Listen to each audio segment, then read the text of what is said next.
a abrir a sua Bíblia no Evangelho segundo Mateus. No Evangelho segundo Mateus, no capítulo de número 5. Eu quero compartilhar essa noite uma palavra que tem, eu digo, pulsado dentro do meu ser. Uma palavra sobre restauração. Nós vivemos tempos que necessitamos de restauração. A igreja precisa ser restaurada, vidas precisam ser restauradas. Se eu parasse para lhe perguntar quantas coisas você acha que necessitam de restauração na atual sociedade, você teria várias coisas a dizer. Falaria de problemas como a família, que a família necessita de restauração, que falaria sobre a justiça como a justiça social, a justiça de uma forma geral, como necessitamos de restauração na nossa sociedade. O amor precisa ser restaurado, a fé precisa ser restaurada, a esperança precisa ser restaurada.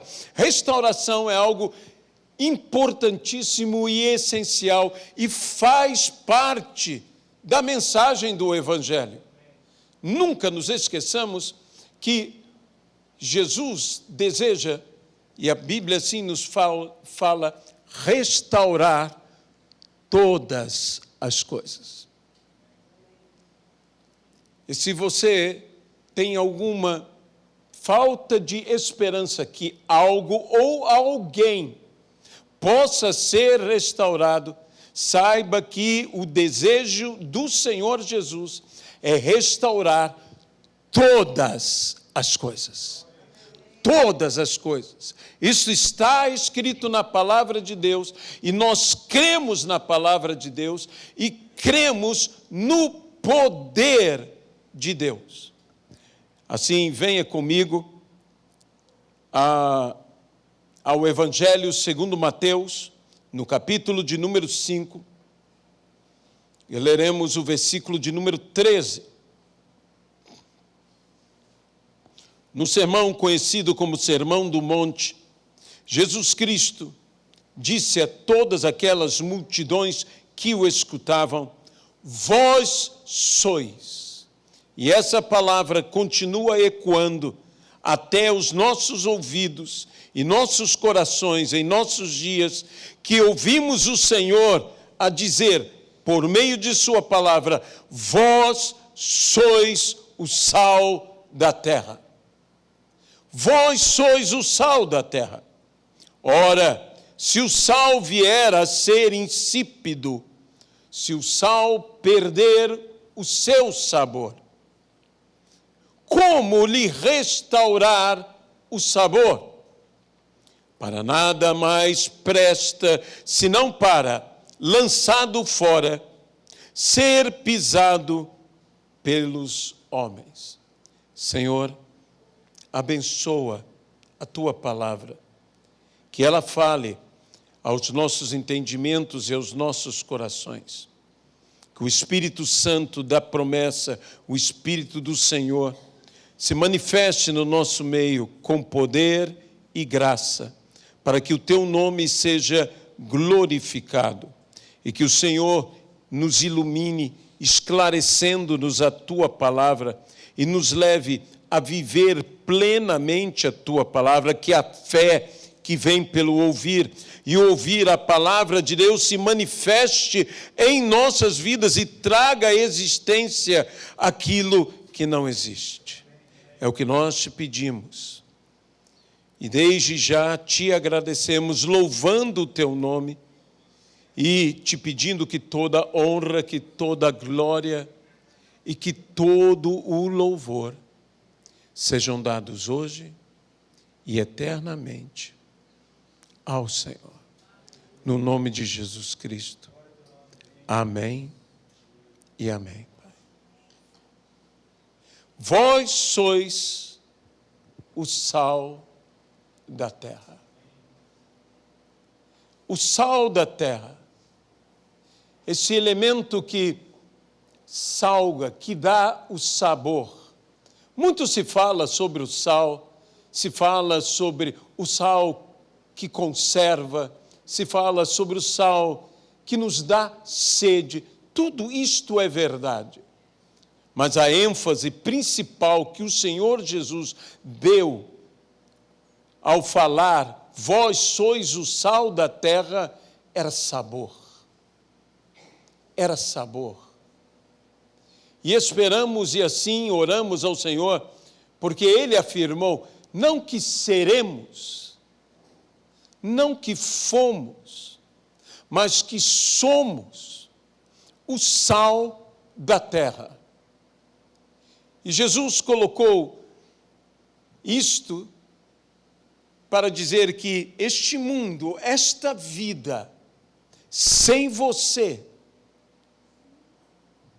não tem sabor. Você dá sabor a essa vida. Ah, como nós precisamos de vidas que deem sabor. Que deem sabor, mas que deem sabor na medida certa. Uma coisa que sempre me chama a atenção sobre o sal é que o sal, ele não precisa ser visto, mas ele sempre é sentido. Você não precisa ser visto para ser sentido. Você não precisa ser visto para influenciar, para afetar, para transformar. Basta você estar presente. Ah, meus irmãos, como há pessoas maravilhosas nessa vida que a simples presença deles muda tudo. Você deve conhecer algumas pessoas assim, e é o que o Senhor Jesus diz a nosso respeito e que nós devemos ser assim. Nesta vida, em relação às pessoas, nós devemos trazer ao ambiente em que estamos uma mudança benéfica ao ambiente. Devemos ser aqueles que dão sabor, aqueles que são o tempero, o bom tempero. E quando falamos de tempero, não podemos nos esquecer de temperança. Esta característica que deveria existir nas nossas vidas como fruto do Espírito Santo, a moderação. Porque o sal que tempera deve temperar na medida certa. Porque sal fora da medida ou é insosso ou é tão salgado que se torna insuportável. Há muita gente que, em vez de ser o sal da terra, parece que se tornou a pimenta da vida. Tem gente que, meu irmão, não é brincadeira. Tem gente que não é fácil se relacionar com ele. Gente que torce o que Jesus diz. Jesus disse, se teu irmão tem algo contra ti, vai e acerta-te com teu irmão. Tem gente que mudou o texto para vai e acerta o teu irmão. E não foi isso que Jesus disse, não foi isso que o Senhor quis de nós. Mas o Senhor Jesus, aqui nesse texto, diz, se porventura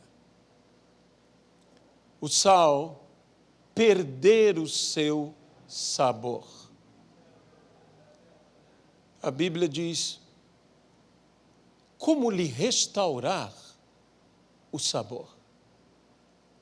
Sabe, muita gente pegou o que Jesus disse e começou a afirmar algo que Jesus não disse. Pessoas dizem, se o sal perder o sabor, é impossível restaurar-lhe o sabor. Nos tempos de Jesus, o sal era usado para muitas coisas. O sal era lançado também, lançado sobre a terra, salgando a terra. E o sal bom, o sal, vamos dizer, saudável, este sal fazia bem à terra.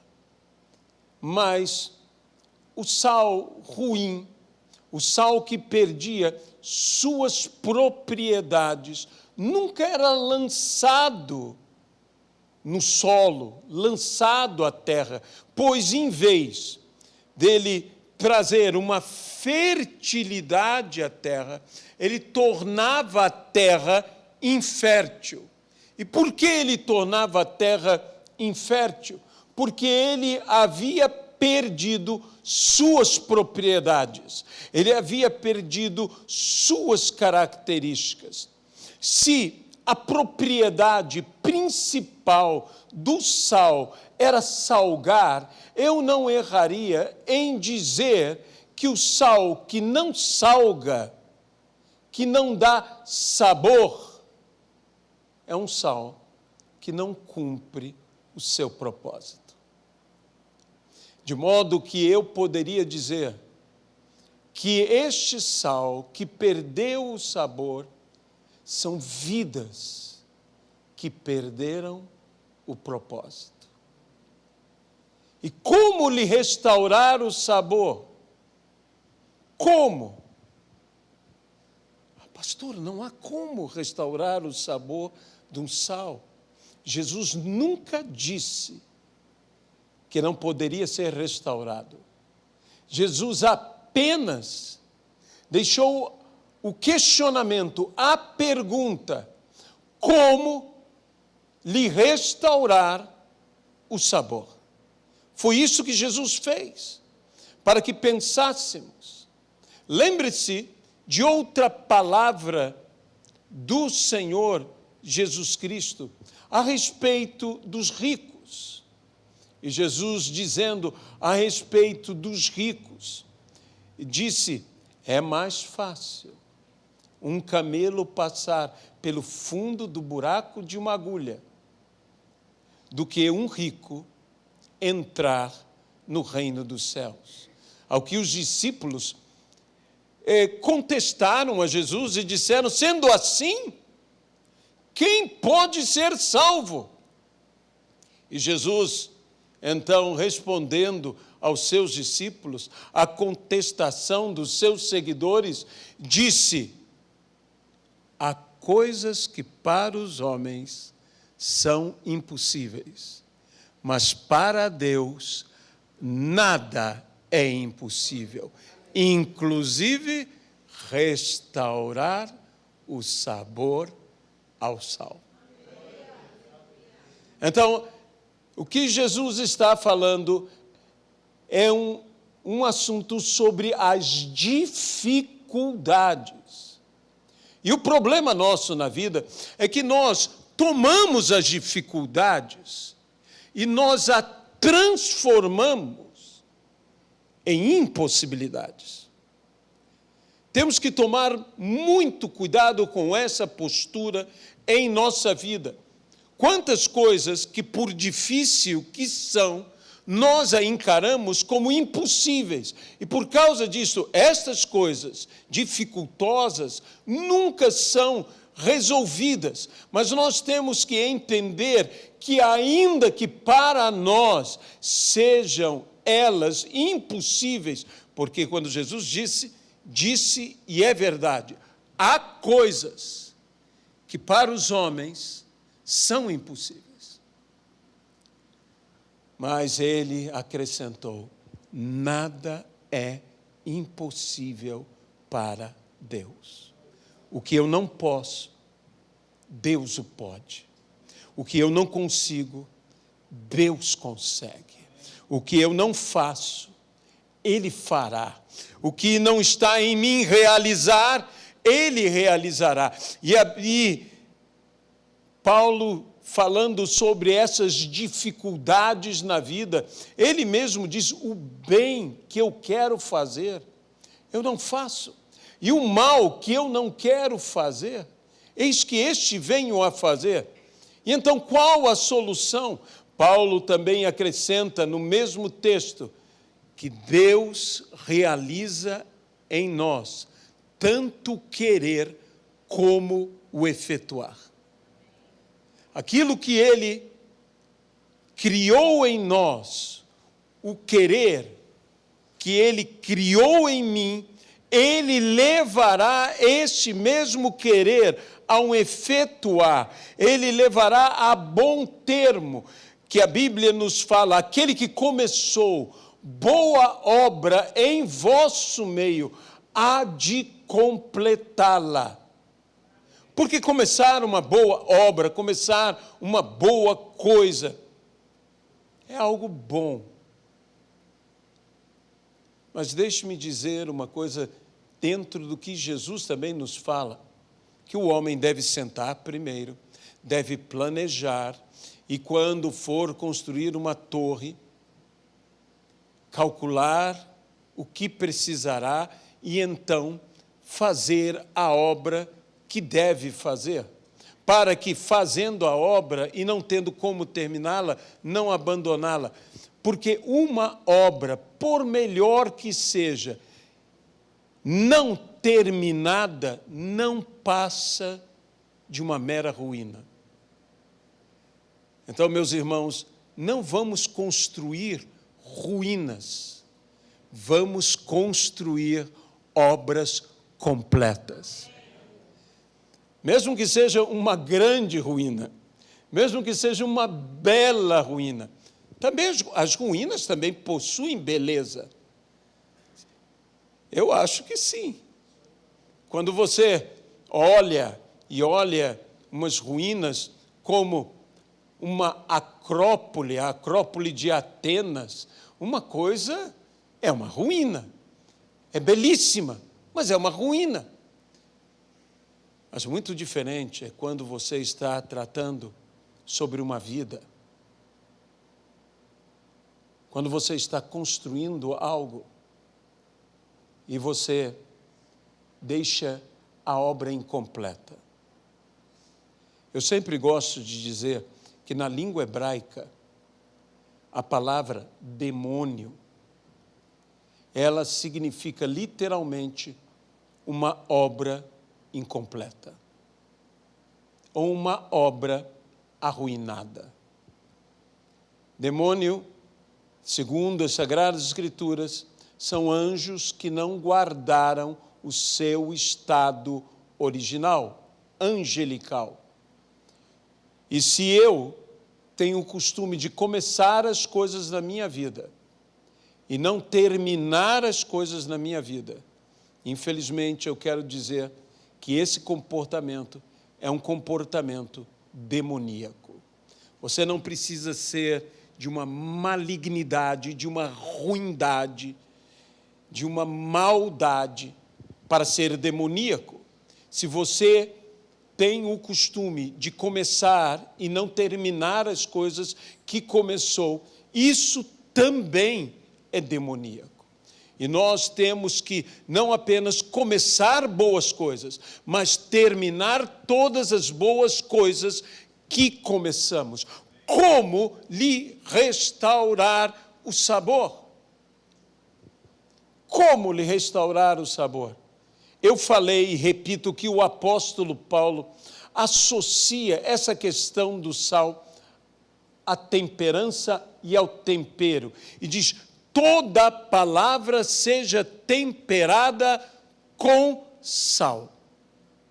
Se existe um dos lugares que nós devemos tomar conta para que nós continuemos a salgar, continuemos a dar bom sabor, continuemos a dar a esta vida, aos que estão conosco, aos que estão em nosso convívio, um sentimento agradável.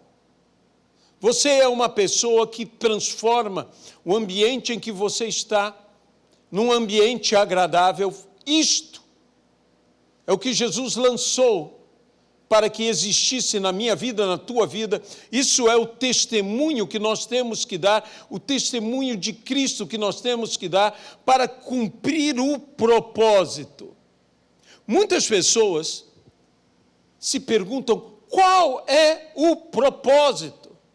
Essa é uma pergunta que muitas vezes as pessoas entram em verdadeiras crises existenciais, de onde eu vim, para onde eu vou, o que eu estou fazendo aqui.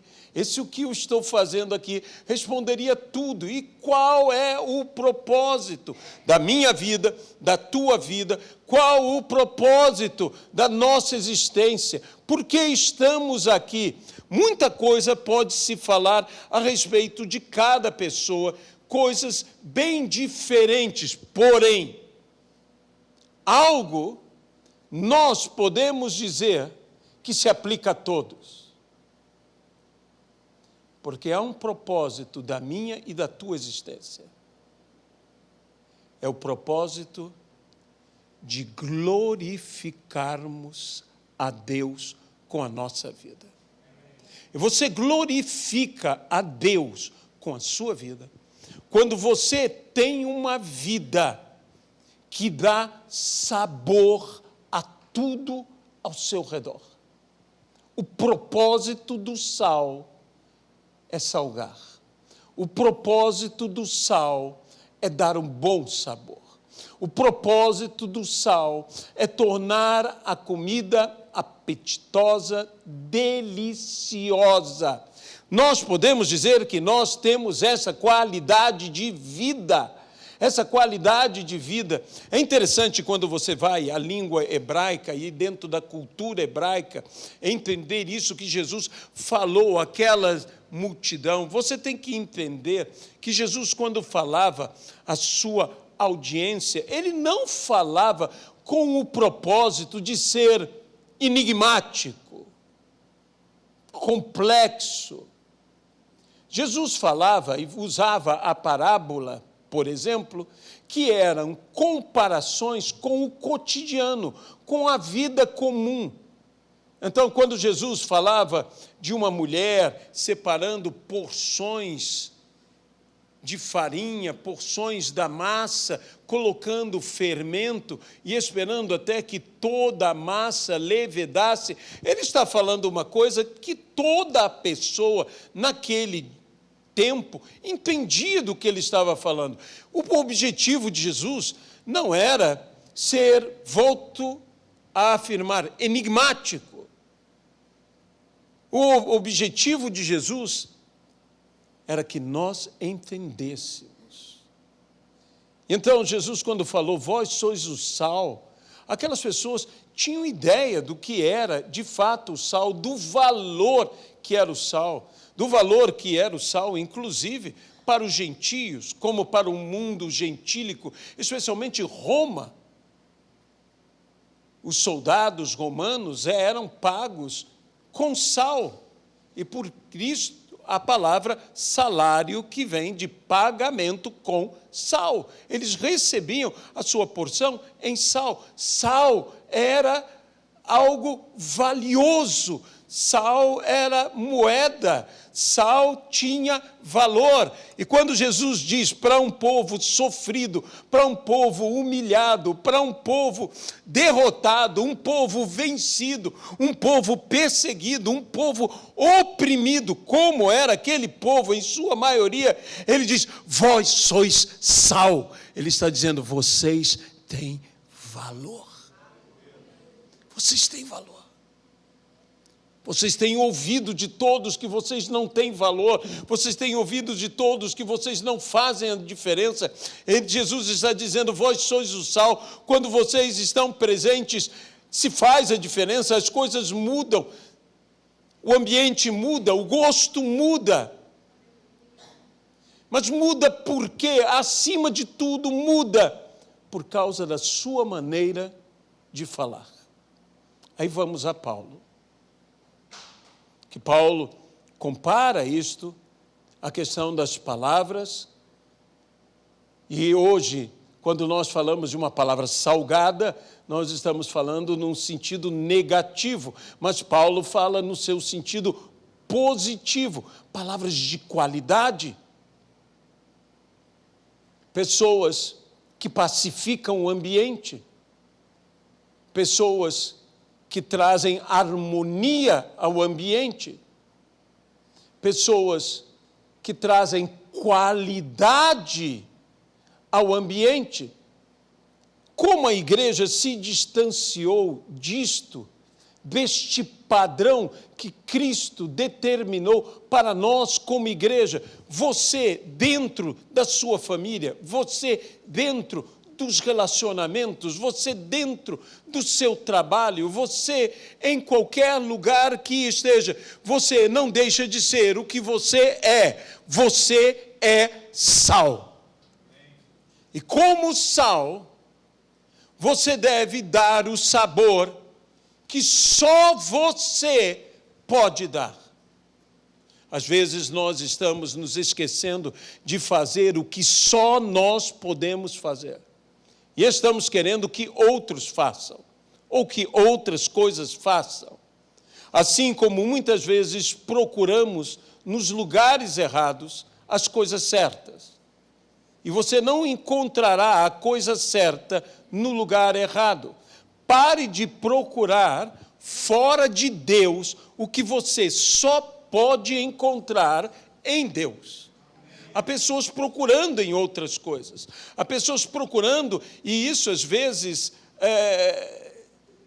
traz até mesmo uma carga, um peso sobre aqueles ou aquilo no qual eles estão procurando. Quantas vidas estão procurando, hoje, Dia das Mães, procuram nos filhos algo que não vão poder encontrar nos filhos, ou filhos procuram nos pais algo que não vão poder encontrar nos seus pais.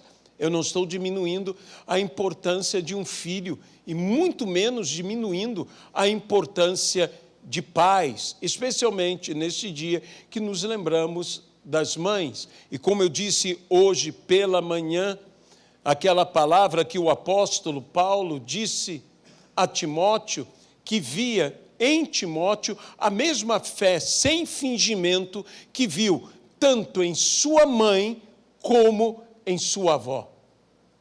E assim, esse legado de fé, de uma fé genuína, de uma fé verdadeira, de uma fé sem mentira, de uma fé sem engano, de uma fé sem hipocrisia, que se transmitiu de mãe para a filha, da filha para o neto.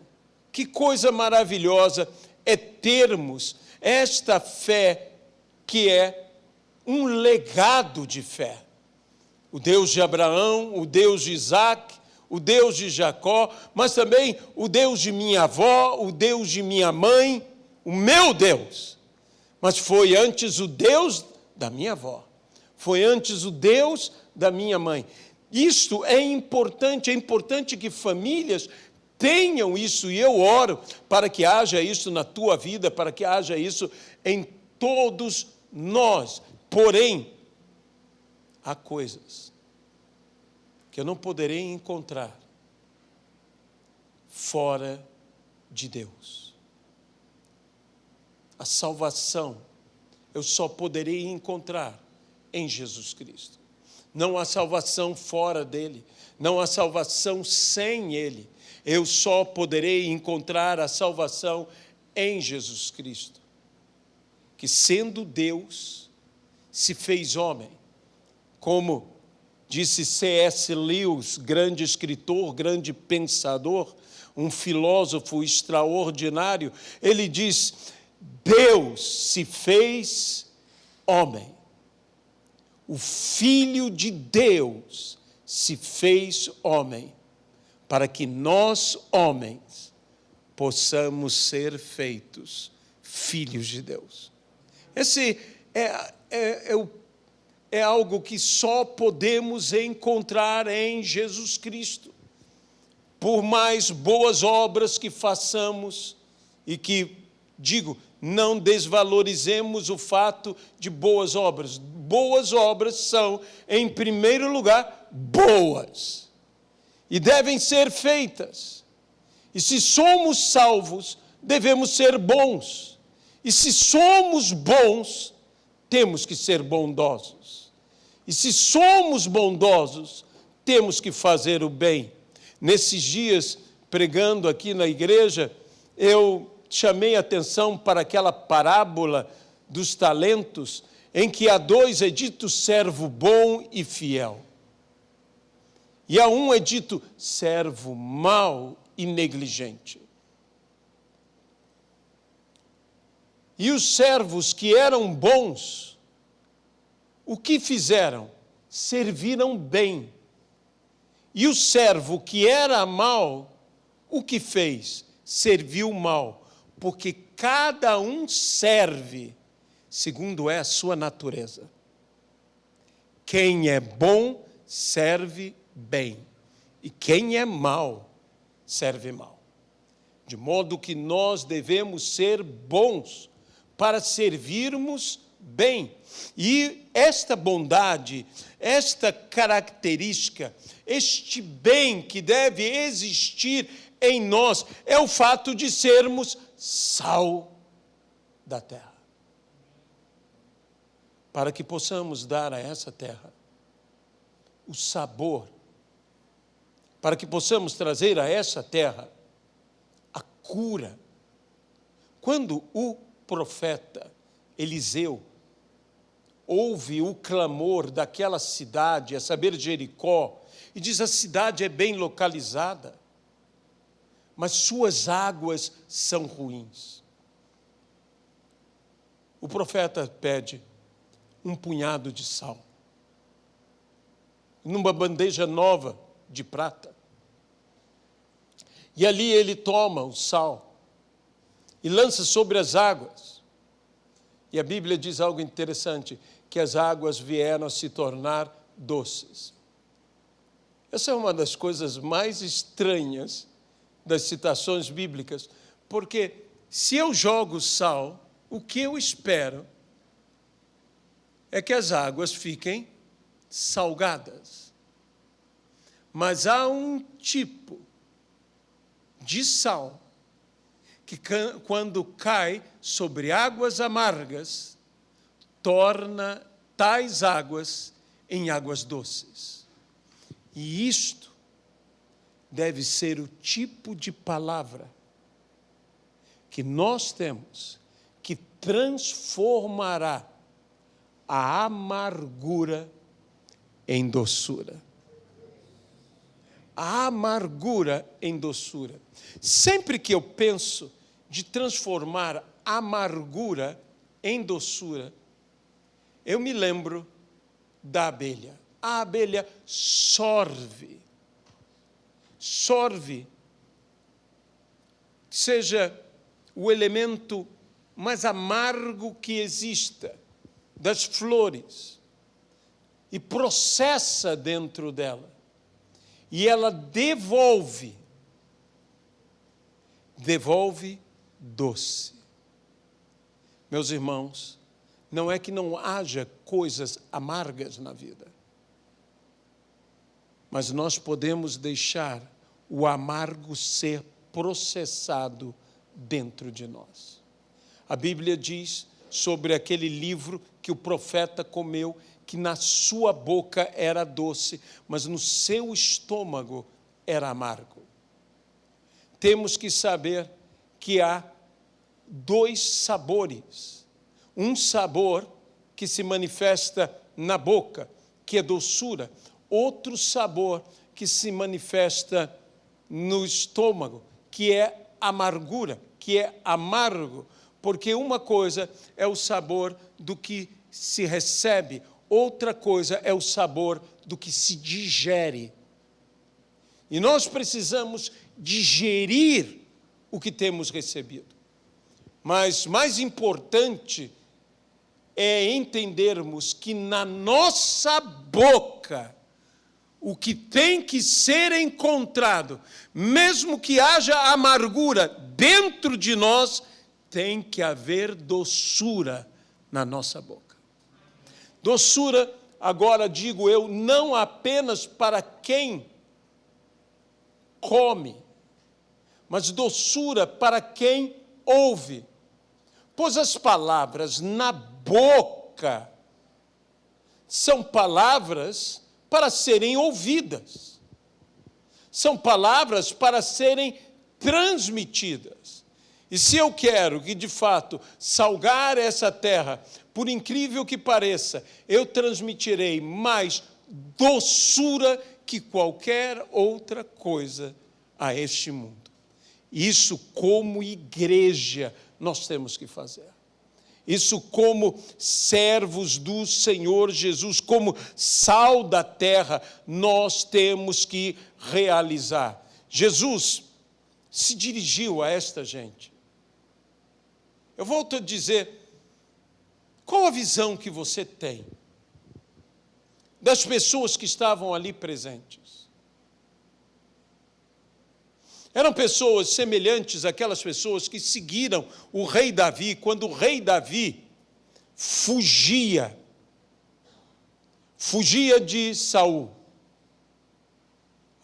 As pessoas que seguiram a Davi, fora a sua família, eram homens amargurados e endividados. E quando toda a jornada de Davi terminou e eles com Davi a jornada terminaram, eles não eram nem endividados, nem amargurados. A vida deles mudou. Estes homens mudaram. E não foi diferente com Jesus Cristo, quando ele ali naquele monte para pregar, as multidões vieram. Eram multidões, eram pessoas diferentes, de diferentes localidades, de diferentes realidades, mas muitas daquelas pessoas vieram de onde elas se escondiam. Naquele tempo, era um tempo de grandes dificuldades. Havia muita opressão pelo domínio de uma força estrangeira naquela nação. Havia muita fome. Muita fome. Muitas vezes as multidões que seguem a Jesus Cristo, Jesus mesmo fala, eu me compadeço dessas pessoas. Porque há 3 dias eles me ouvem. E não quero que partindo desfaleçam ou venham a desmaiar pelo caminho. Estavam ali com fome da palavra, nós poderíamos dizer, foram alimentados pela palavra, mas Jesus não deixou eles saírem sem o alimento que sustentasse o seu corpo. Jesus nunca nos deixa sair sem o que vai nos sustentar.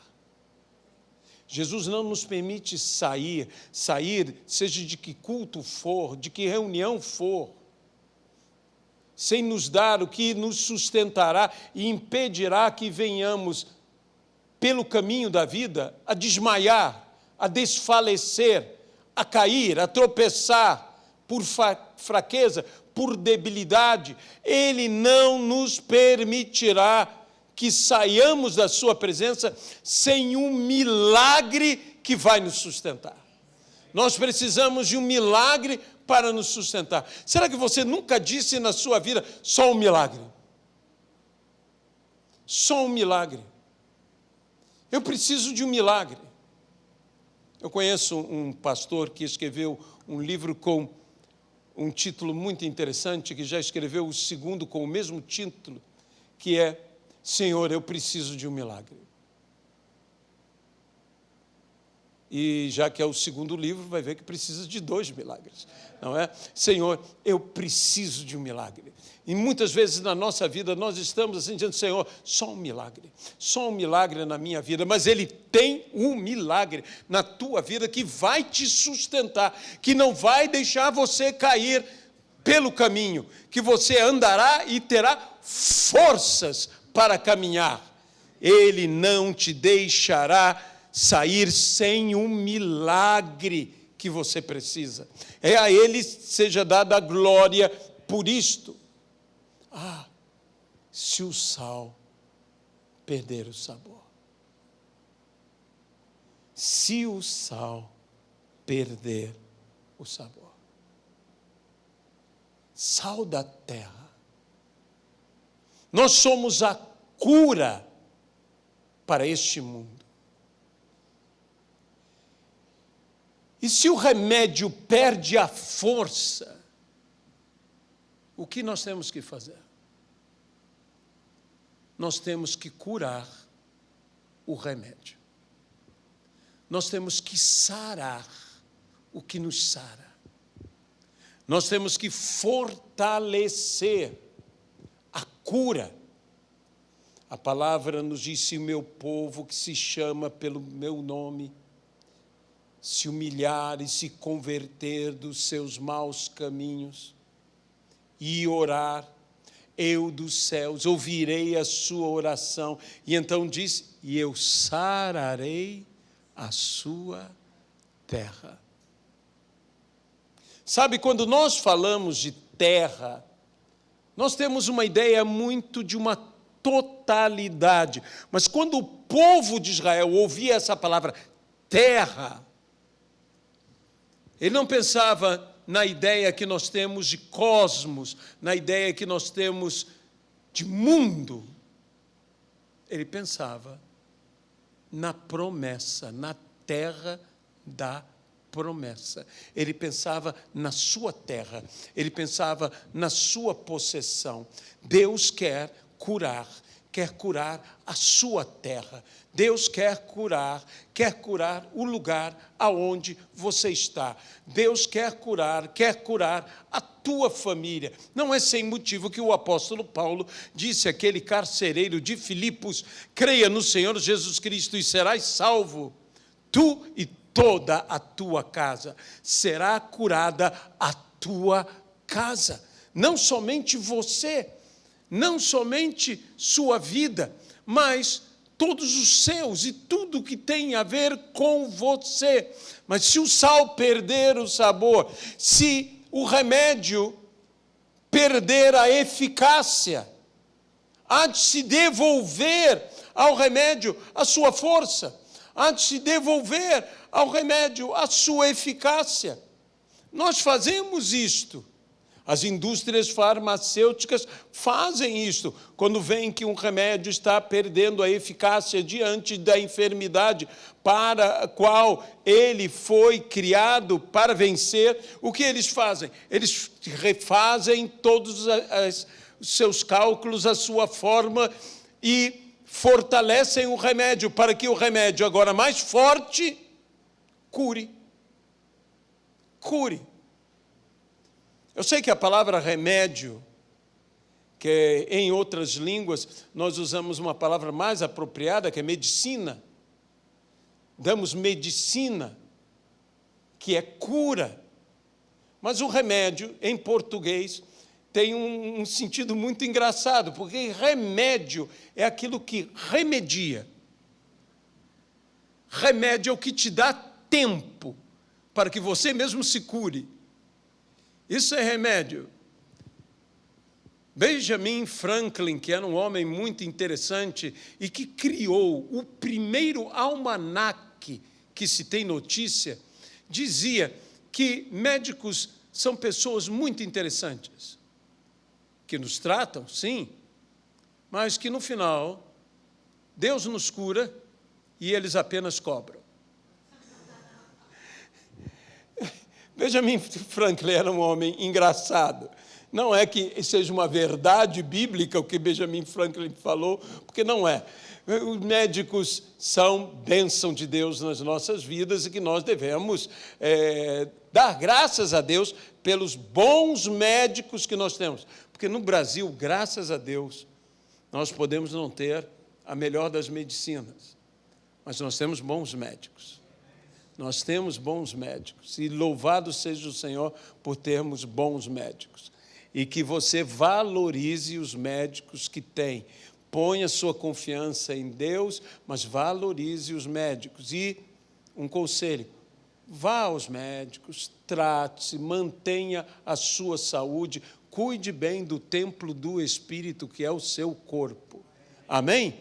Eu sei que nós temos fé, eu creio que Deus cura, eu sou um exemplo vivo de um Deus que nos cura, mas eu creio também que nós devemos utilizar os médicos que nos orientam e não irmos aos médicos, apenas abrindo um parênteses aqui, não irmos aos médicos apenas quando nos sentimos mal. Para isso nós temos o pronto-socorro. E pronto-socorro não é um lugar que eu goste de frequentar. Eu não sei se você gosta de frequentar, mas eu não gosto de ir em pronto-socorro. Então tenha a melhor medicina que existe, a preventiva. Vá ao médico para não precisar ir ao médico. Amém? Tudo bem? Apenas abrindo um parênteses aqui. Mas, meus amados irmãos, nós temos que ser o remédio para este mundo. Nós temos que ser a medicina para essa terra, a cura, o sal da terra. Nós temos que transformar o ambiente em que estamos. E se porventura perdermos as nossas propriedades, sabe, eu aprendi com meu pai, eu aprendi com minha mãe, eu aprendi com meus avós, e tento viver o que eles me ensinaram. Eles ensinavam que nós, como gente de Deus, temos que ser gentis. Temos que ser polidos. Temos que ser elegantes. Sabe, a elegância é uma coisa que faz toda a diferença. Sabe o que eu mais gostava em Sean Connery, no 007? A elegância. Oh, meu Deus, eu olhava esse homem e disse, ele destila elegância.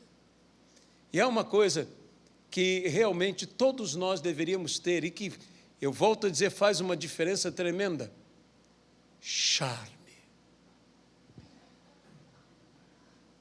Você foi chamado para ser charmoso. E sabe o que é uma pessoa charmosa? É uma pessoa cheia de graça.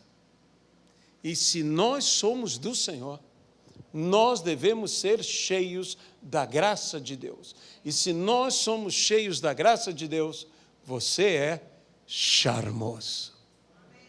Você é charmoso. Você não precisa ser a garota de Ipanema, mas você é cheio de graça. Você realmente é cheio da graça de Deus. E nós temos que ter esta graça que afeta o ambiente.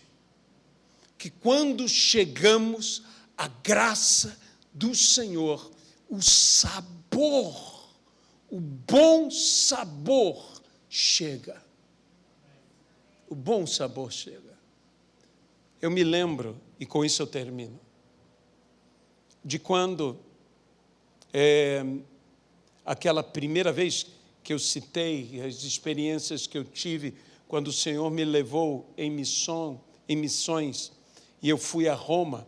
Lá encontrei pastora Keila, pastor Alexandre, a família deles, estive hospedado com eles, Ladispoli, estou certo? O lugar, não falei errado, Ladispoli, nas montanhas, a uma distância de Roma. Nós vínhamos...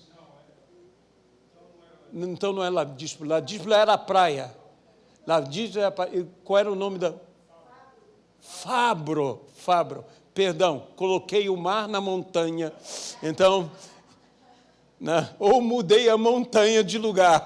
Então, quando a fé, nós estávamos lá em Fabro, e quando estávamos nesse lugar, vínhamos todos naquela van que todo mundo entrava ali, às vezes para poder funcionar, o pastor Alexandre botava um pouco de óleo de soja, a van funcionava com um cheiro de batata frita, e ia embora aquele óleo da unção ali. E nós estávamos ali, e nos primeiros dias que eu estive, fiquei também na casa da mãe do pastor Alexandre, junto com o pastor Alexandre, E conheci o padrasto do pastor Alexandre, que se chamava Romano. E era um romano, nascido em Roma, com nome de romano, e torcia pelo time Roma, né? Tanto que eu tive uma revelação que ele torcia e comprei um encharpe, e ele me abriu a gaveta ali e mostrou-me vários encharpes, e a única que ele não tinha foi a que eu comprei para dar de presente para ele. E ele me levou ao redor das colinas que estão em Roma, ele me levou a um restaurante, que ele disse, eu vou te levar num restaurante para você comer uma massa italiana de verdade. Meus irmãos, o que é aquilo? Eu comi uma massa italiana caseira, toda ela preparada, toda ela artesanal. E então o próprio dono do lugar, um senhor com bastante idade, veio, nos serviu, conversou com o romano, percebia que era conhecido. Ele disse, aqui está meu amigo brasileiro, eu quero que você o sirva. Ele me trouxe o prato típico ali da região, e eu comi aquela massa. Não me pergunte o nome, que eu não vou me lembrar do nome que ele falou comigo, mas que coisa! Foi uma receita que algum anjo trouxe, e depois eles rasgaram para que ninguém soubesse mais, e ali estava, e ali nós comemos. Eu até disse para a Luiziana depois, Luiziana, se algum dia Deus permitir que você também vá, eu quero que você coma para que você veja o seguinte, aquilo é massa. Aquilo é massa. Sabe, o mundo tinha que sentir a mesma diferença ao provar das nossas vidas. O mundo tinha que sentir a mesma qualidade ao experimentar se relacionar comigo e com você. E deveriam eles dizer, aquilo sim, ou aquele sim, ou aquela sim. Nós precisamos ter esta qualidade de testemunho. Por quê? Porque nós somos o sal da terra e a luz do mundo. A Deus seja a glória. Senhor nosso Deus, nós nos entregamos em Tuas mãos. Pedimos que o Senhor possa operar aqui em nossas vidas, nos transformando, fazendo que cada um de nós, a partir de mim, a partir dos meus irmãos, nós sejamos de fato o sal. E se porventura perdemos as nossas propriedades, as qualidades que nos identificam, para nós é impossível nos restaurar. Mas para Deus não há impossíveis. Restaura-nos, Senhor. Restaura-nos plenamente. Dá-nos a qualidade que devemos ter. Dá-nos as propriedades que devemos possuir. É o que nós te pedimos. E desde já, nós te agradecemos. No nome de Jesus. Amém e amém.